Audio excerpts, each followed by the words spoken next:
Welcome to MC novel world, जहां कहानियां सिर्फ सुनी नहीं महसूस की जाती हैं।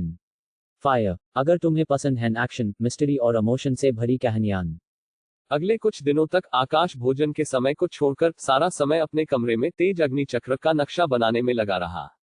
5 दिन बाद आकाश ने सामग्री के 10 सेट इस्तेमाल कर लिए, लेकिन दुर्भाग्य से केवल 8 ही पूरे नक्शे बना सका। एक लापरवाही के कारण खराब हो गया और दूसरा ऐसी गलती के कारण जिसे उसने पहले महसूस नहीं किया था।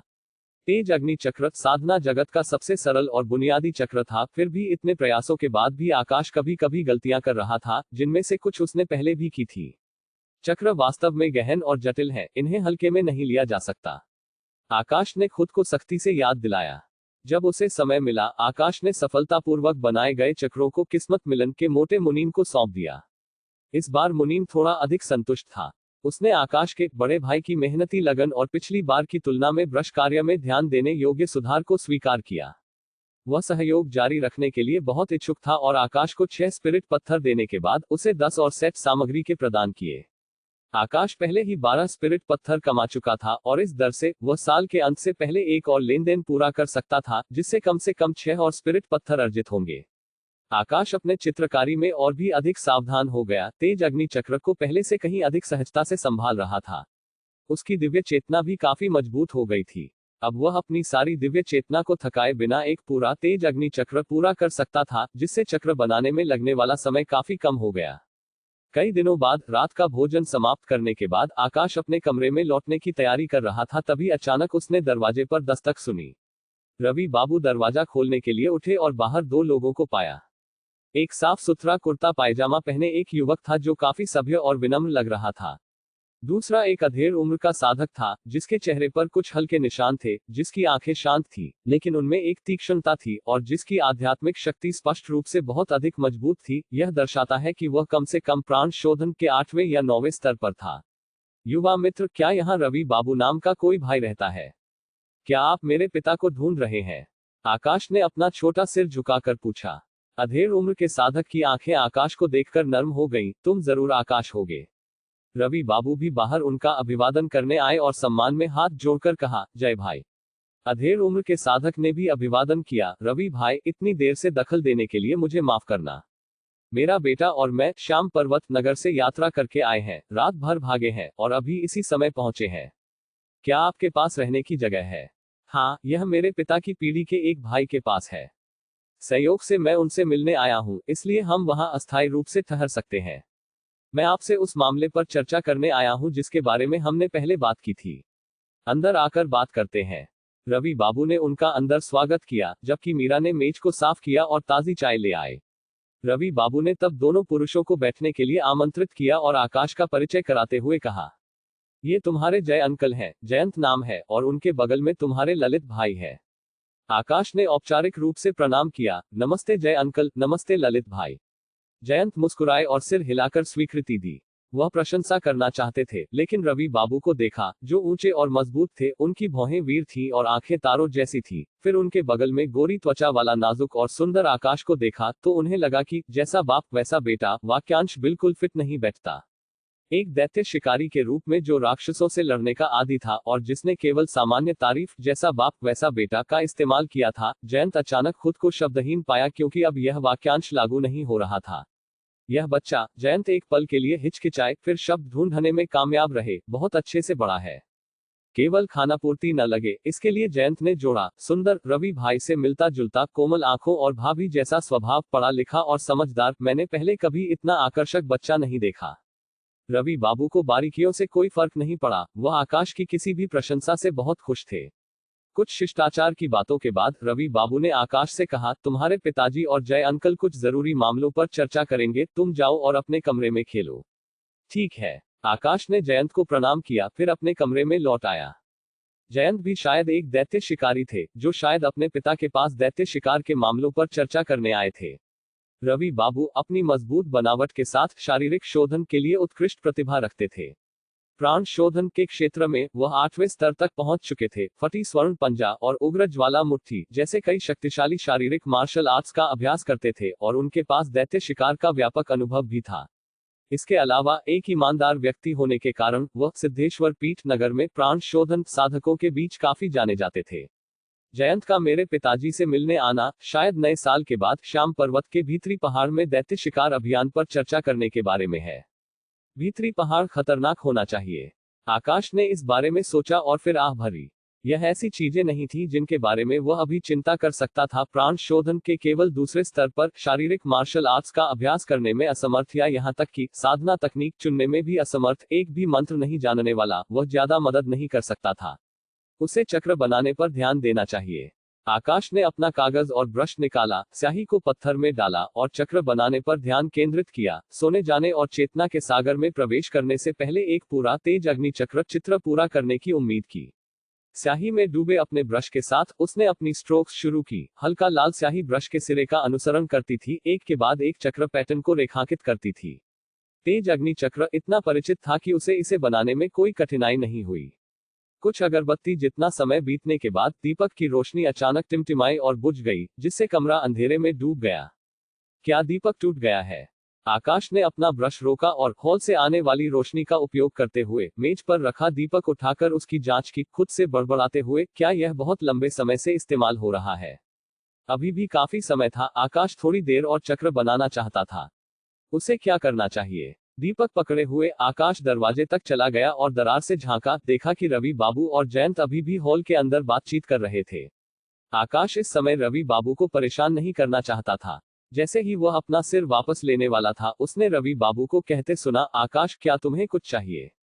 तभी आकाश को एहसास हुआ कि उसे देखा गया है। रवि बाबू की साधना संभवतः प्राण शोधन के 8वें स्तर पर थी और जय अंकल की उससे भी ऊंची, इसलिए दरवाजे की दरार से एक झलक स्वाभाविक रूप से उनकी दिव्य चेतना से बच नहीं सकती थी। आकाश के पास कहने के अलावा कोई चारा नहीं था। पिताजी, दीपक टूट गया है। रवि बाबू ने इशारा किया, इसे यहाँ लाओ, मुझे देखने दो।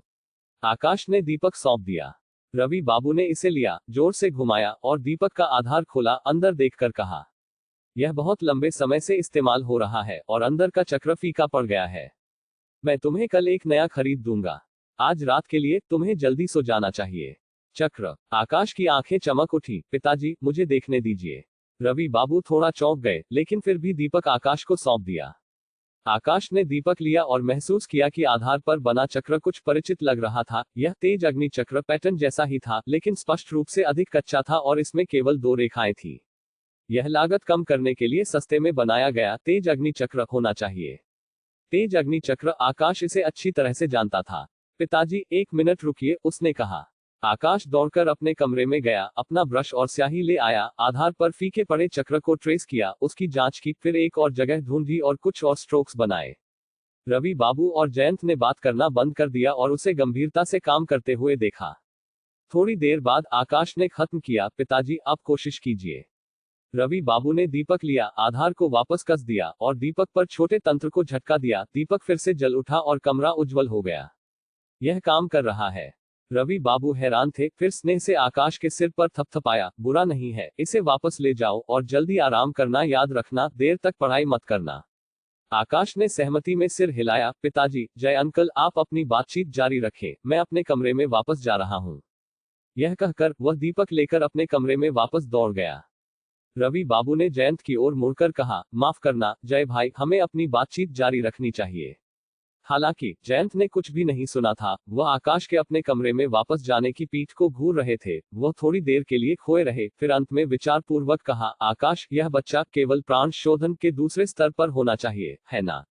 रवि बाबू को नहीं पता था कि जयंत ने अचानक यह सवाल क्यों पूछा, लेकिन उन्होंने सिर हिलाया और कहा, जय भाई सही कह रहे हैं। आकाश सिद्धेश्वर पीठ में साधना कर रहा है और वर्तमान में वह प्राण शोधन के दूसरे स्तर पर है। जयंत को थोड़ा विश्वास करना मुश्किल लगा। प्राण शोधन का दूसरा स्तर और वह पहले से ही चक्र बना सकता है। रवि बाबू ने जवाब दिया, ऐसा नहीं होना चाहिए। उसने बस संप्रदाय में थोड़ी बहुत जानकारी ली है और जो देखा है उसकी नकल कर रहा है, बस कुछ स्ट्रोक्स घिस रहा है। रवि अंकल, आप बहुत विनम्र हो रहे हैं। उसने अभी जो कुछ स्ट्रोक्स बनाए वे काफी प्रभावशाली थे। यह दिखाता है कि आकाश में प्रतिभा है। रवि बाबू मुस्कुराए और कहा, अगर वास्तव में ऐसा है तो मैं आपके अच्छे शब्दों को स्वीकार करता हूं, जय भाई। जयंत ने आह भरी और कहा, हम दैत्य शिकारियों के वंशजों में चक्र स्वामी की बात तो छोड़ ही दीजिए, मुश्किल से कुछ ही ऐसे हैं जिन्हें चक्रों की मोटी समझ है, जो कुछ चक्र पैटर्न बनाने में सक्षम है। नए साल से पहले मैं कुछ चक्र बनाने के लिए एक चक्र स्वामी की मदद मांगने गया था। मुझे अपमान सहना पड़ा और फिर भी मुझे उससे मुस्कुराकर माफी मांगनी पड़ी, कहीं मैं उसे नाराज न कर दूं। जयंत जितना अधिक इसके बारे में सोचते थे उतने ही अधिक क्रोधित होते थे। यह सिर्फ एक छोटा सा चक्र था जिसे उसे बनाना था, और उसने न केवल 200 स्पिरिट पत्थरों की मांग की, जो पहले से ही बहुत महंगा था, बल्कि वह मेरी भतीजी में से एक को उसके साथ भोजन करने और उसे टोस्ट करने के लिए भी चाहता था। अगर हम श्याम पर्वत के अंदर होते तो मैं वास्तव में उसे अपनी तलवार से चीर देना चाहता। रवि बाबू का चेहरा भी काला पड़ गया, इतना अनुचित व्यवहार। बिल्कुल, लेकिन मैं क्या कर सकता हूँ? जयंत ने आह भरी, हम चक्रों के बारे में नहीं जानते हैं और छोटी पीढ़ी उन्हें नहीं सीखेगी। जब भी कोई समस्या होती है, हमारे पास अपनी शर्म को निगलने और उन वंश चक्र स्वामियों से मदद मांगने के अलावा कोई विकल्प नहीं होता है। वे इतने अहंकारी व्यवहार करते हैं और हमें अभी भी मुस्कुराहट के साथ उन्हें खुश करना पड़ता है। छोटे भाई रवि, जयंत ने रवि बाबू को ईमानदारी से देखा, अगर आकाश वास्तव में चक्र सीखना चाहता है तो आपको उसे जारी रखने देना चाहिए। अगर कोई कठिनाई आती है तो बस मुझे ढूंढने आना। मैं निश्चित रूप से बिना किसी हिचकिचाहट के मदद करूंगा, जब तक वह मेरी शक्ति के भीतर है। जय भाई, आप बहुत दयालु हैं। अगर बच्चा वास्तव में सीखना चाहता है तो मैं निश्चित रूप से उसे जारी रखने दूंगा, रवि बाबू ने गंभीरता से कहा। जयंत ने स्वीकृति में सिर हिलाया। दोनों ने थोड़ा और बात की और दैत्य शिकार के बारे में कुछ मामलों पर चर्चा की, और फिर जयंत ने विदा ली। रवि बाबू ने जयंत और उनके बेटे को दरवाजे तक पहुंचाया। जयंत के जाने के बाद वह अपने बेटे को दक्षिण मुख्य सड़क के पश्चिम की ओर एक वरिष्ठ के घर ले गए। वहां जाते समय जयंत ने अपने बेटे ललित को निर्देश दिया, नील नगर में दैत्य शिकार करना दिन प्रतिदिन और कठिन होता जा रहा है, इसलिए इस बार मैं तुम्हारे रवि अंकल को मेरे साथ जुड़ने और श्याम पर्वत के भीतरी पहाड़ पर एक नजर डालने के लिए कहने आया हूँ। तुम्हारी प्रतिभा अच्छी है और तुम पहले से ही प्राण शोधन के 7वें स्तर पर हो, इसलिए अधिक अनुभव प्राप्त करने के लिए साथ आओ। लेकिन दैत्य शिकार को तुम्हारे रवि अंकल और मुझ पर छोड़ दो। जब तक बिल्कुल आवश्यक न हो तब तक शामिल मत होना। ललित ने जवाब दिया, पिताजी, मैं समझता हूँ। मुझे पता है कि तुम समझते हो, लेकिन तुम अभी भी छोटे हो और इसे पूरी तरह से नहीं समझ सकते। दैत्य बहुत शातिर और चालाक होते हैं। तुम्हारे पास सबसे कम साधना है। अगर तुम हरकत नहीं करते हो तो ठीक है, लेकिन एक बार जब तुम हरकत करते हो और जानवर एक कमजोरी को देखता है तो तुम्हें एक बड़ा नुकसान हो सकता है। ललित ने सिर हिलाया और फिर जिज्ञासा से पूछा, पिताजी, क्या रवि अंकल की साधना मजबूत है? बेशक, तुम्हारे रवि अंकल सबसे प्रतिभाशाली दैत्य शिकारी हैं जिन्हें मैंने इन सभी वर्षों में देखा है। उनके पास महान प्राकृतिक क्षमता, तेज प्रतिक्रियाएं और शिकार का बहुत अनुभव है। हालांकि यह अफसोस की बात है, हम जैसे मुक्त साधकों के लिए एक बार जब हम एक परिवार शुरू करते हैं और बच्चे होते हैं तो हम अपनी सारी जमा की गई स्पिरिट पत्थरों को अपने बच्चों की साधना के लिए उपयोग करते हैं, अपने लिए कम छोड़ते हैं। जयंत ने आह भरी, फिर जारी रखा, अन्यथा अपनी प्रतिभा के साथ साधना जारी रखते हुए वो आधार निर्माण चरण तक पहुंच सकते थे। ललित एक पल के लिए चुप रहा। उसके पिता की साधना भी बेहतर होती रह सकती थी, लेकिन उन्होंने बाद में जो स्पिरिट पत्थर कमाए वे उनकी अपनी साधना के लिए इस्तेमाल किए गए। आधार निर्माण चरण के साधकों की बात करते हुए ललित ने धीरे से पूछा, जंग दादा कैसे हैं? वह ठीक नहीं है, जयंत ने निराश भाव से कहा। जंग अंकल नील नगर के दैत्य शिकार संघ में एकमात्र आधार निर्माण बुजुर्ग है। अगर वह गुजर जाते हैं तो हम प्राण शोधन क्षेत्र के मुक्त साधकों को शायद उन कुछ कुलों द्वारा फिर से धमकाया जाएगा। आगे के दिन कठिन हो जाएंगे। क्या सिद्धेश्वर पीठ नगर में कोई आधार निर्माण बुजुर्ग है? हाँ, वहाँ एक है जिनका उपनाम युव है। उनका स्वभाव थोड़ा चिड़चिड़ा है, लेकिन वह अपने लोगों के प्रति भी सुरक्षात्मक है। सिद्धेश्वर पीठ नगर का दैत्य शिकार संघ अपने अधिकार को बनाए रखने के लिए उन पर निर्भर करता है। कुल बहुत दूर जाने की हिम्मत नहीं करते हैं। अगर भविष्य में यह बहुत कठिन हो जाता है तो बस यहाँ सिद्धेश्वर पीठ नगर में आ जाना, एक साथी ढूंढना और यहीं बस जाना। इस तरह मैं भी निश्चिंत हो सकता हूँ। ललित अभी भी युवा थोड़ा शर्मा गया, पिताजी, यह अभी भी बहुत दूर है। जयंत हंसे, यह बहुत जल्दी नहीं है। इस तरह की चीजों की योजना पहले से बनाने की जरूरत होती है। ललित ने तब विषय बदलने के बारे में सोचा और पूछा, क्या रवि अंकल के घर का छोटा भाई आकाश वास्तव में एक चक्र स्वामी बन सकता है? मुझे नहीं पता, जयंत ने माथे पर बल डाला, एक चक्र स्वामी बनना आसान नहीं है। तुम एक प्रशिक्षु के रूप में शुरू करते हो, फिर एक अज्ञात रैंक वाले चक्र स्वामी बनते हो और अंत में एक प्रथम रैंक चक्र स्वामी बनने के लिए मूल्यांकन किया जाता है। सबसे पहले, केवल एक प्रशिक्षु होना आसान नहीं है, क्योंकि हम मुक्त साधकों के पास कोई विरासत नहीं है। चक्र कला सीखने के लिए किसी को एक विशेषज्ञ चक्र स्वामी को गुरु के रूप में ढूंढना होगा, जयंत ने कहा। क्या संप्रदाय भी चक्र कला नहीं सिखाते हैं? ललित ने पूछा। वह असली चीज से बहुत दूर है, जयंत ने जवाब दिया। जो संप्रदाय सिखाता है वह सिर्फ सतह है, जिसका मतलब तुम्हें चक्र कला के अस्तित्व के बारे में बताना है, न कि तुम्हें चक्र स्वामी बनने के लिए प्रशिक्षित करना। ललित हैरान था। जब उसने संप्रदाय में चक्र कला का अध्ययन किया था तो उसे यह बेहद मुश्किल लगी थी, और अब उसे पता चला कि यह सिर्फ मूल बातें थी। एक चक्र स्वामी को गुरु के रूप में ढूंढना वह कितना आसान हो सकता है। वे चक्र स्वामी एक से बढ़कर एक अहंकारी, अपनी सीमा को आसमान से भी ऊंचा रखते हैं। भले ही तुम उन्हें एक प्रशिक्षु के रूप में तुम्हें लेने के लिए सब कुछ दे दो, फिर भी यह पर्याप्त नहीं है। जब भी वह इस बारे में बात करते थे, जयंत को गुस्सा आ जाता था। चक्र कला इतनी कठिन है, विरासत के बिना, गुरु के शिक्षण के बिना इसे सीखना कैसे संभव हो सकता है? जयंत अपना सिर हिलाने से खुद को रोक नहीं पाए। ललित ने पूछा, तो एक प्रशिक्षु बनने के बाद क्या आप एक चक्र स्वामी बन सकते हैं? एक प्रशिक्षु होना सिर्फ शुरुआत है। तुम्हें कई साल सहने की जरूरत है, लगातार सीखने की, लगातार अभ्यास करने की, धीरे धीरे अपने कौशल में सुधार करने की, और फिर तुम एक चक्र स्वामी बन सकते हो, और वह अभी भी एक अज्ञात रैंक वाला है। तुम्हें और सहने की जरूरत है, सीखते रहना है, खुद के लिए थोड़ा नाम कमाना है, इससे पहले कि तुम मूल्यांकन के लिए योग्य हो जाओ। मूल्यांकन साधना परिषद द्वारा आयोजित किया जाता है, और वह एक और बड़ी बाधा है। कुछ चक्र स्वामी मृत्यु तक अपना मूल्यांकन कभी पास नहीं कर पाते हैं। ललित पहले ही सुनकर अपने सिर की त्वचा में झुनझुनी महसूस कर चुका था और खुद को कहने से रोक नहीं पाया, तो क्या छोटा भाई आकाश वास्तव में एक चक्र स्वामी बन सकता है? चलो उम्मीद करते हैं, जयंत ने आह भरी। भले ही यह मेरी बेकार उम्मीद हो, कम से कम यह आगे देखने लायक कुछ तो है। आकाश घर लौटा और तेज अग्नि चक्र बनाना जारी रखा। कुछ दिनों बाद उसने पूरा तेज अग्नि चक्र समाप्त कर दिया। वह इस बार बहुत अधिक कुशल हो गया था। 10 सेटों में से 9 सफल रहे, जिससे उसे 8 स्पिरिट पत्थर मिले। नए साल से ठीक एक दिन पहले आकाश स्पिरिट पत्थरों के लिए मोटे मुनीम के साथ विनिमय करने के लिए किस्मत मिलन वापस गया। मोटा मुनीम आकाश द्वारा दिए गए चक्र कला से काफी संतुष्ट था। यह कुछ हद तक ठीक है। चूंकि तुमने एक गुरु स्वीकार कर लिया है और एक प्रशिक्षु बन गए हो, तुम्हें इस स्तर पर चित्रकारी करनी चाहिए। खाता निपटाते समय मोटे मुनीम ने आकाश को 10 स्पिरिट पत्थर दिए। अतिरिक्त 2 एक उपहार थे। यह नए साल का उपहार है। यह बहुत ज्यादा नहीं है, लेकिन यह सौभाग्य भी लाता है। मोटे मुनीम के लिए यह शायद बहुत ज्यादा न हो, लेकिन आकाश के लिए यह काफी था। आकाश बहुत खुश था और उसने कहने के लिए मुनीम को बड़ी और मजबूत उपलब्धियां, अधिक गौरव प्राप्त करने की कामना जैसे कुछ शुभ वाक्यांश चुने। मोटे मुनीम ने खुशी से सिर हिलाकर जवाब दिया। अगला दिन नए साल की पूर्व संध्या थी और आकाश के 3 लोगों के परिवार ने एक जीवंत उत्सव मनाया। साधना जगत में नया साल मनाने के रीति रिवाजों और दूसरे जीवन से आकाश की यादों में कई समानताएं थीं, लेकिन कुछ अंतर भी थे।